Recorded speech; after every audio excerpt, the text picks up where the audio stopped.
Kay 10 anyos mga katropa na riskyo. Ato mga pulis, man mga kawani sa DSW, mga personnel sa DSW di mga katropa. 10 anyos nakuhaan og hapit mo abos utsak kagatos kalibo ka pisos. May panisya mga katropa na paning kwartaha kita wa gyud.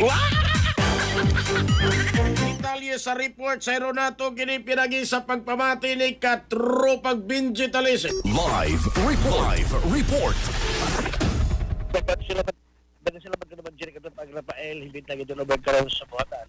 Sa Department of Social Welfare, Development of DS, hindi sa Malabong City, kinuusang at sa amin sa bata. Katropang na bangalan sa Osang Kamabalever, nga naggalagalaw ko yung Maydang, mabot sa Dulan, 100,000 pesos, nga sa laping ka sa iyang ibit-bit, matag pa sa taho sa kinig yung mga talon sa barangay, basak sa Malapong, nga ang mga bata na yung interview, matag pa, nga ginisud so sa mga idea sa mga Diga Homes sa maong dagbayan matog nila gitawag ang ilang mga personal sa gad naman ang ilang nga personal sa DSWD o pumagitol over karon karo adaway mo ang investigation sa Lapu-Lapu City Police Office man ay nga taga DSWD kung unsay lintungan na hitabo nganong nagkasugod di pambata dito sa mga patimay sa Diga Homes o iman og osirasyon na nagabitbit din ang kini mo og doon ang 100,000 pesos kwota saglit nga sa politos mabata nga 10 anyos ka naman dyan daw nakakinig ka-alarma labi lang sa ba sa mga opisyal sa barangay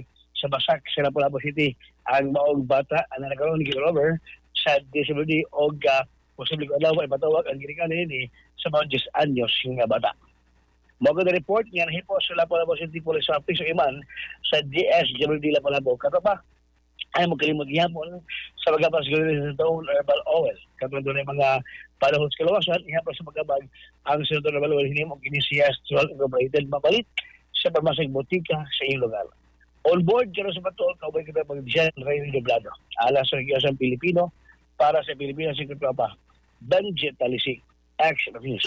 XFM report.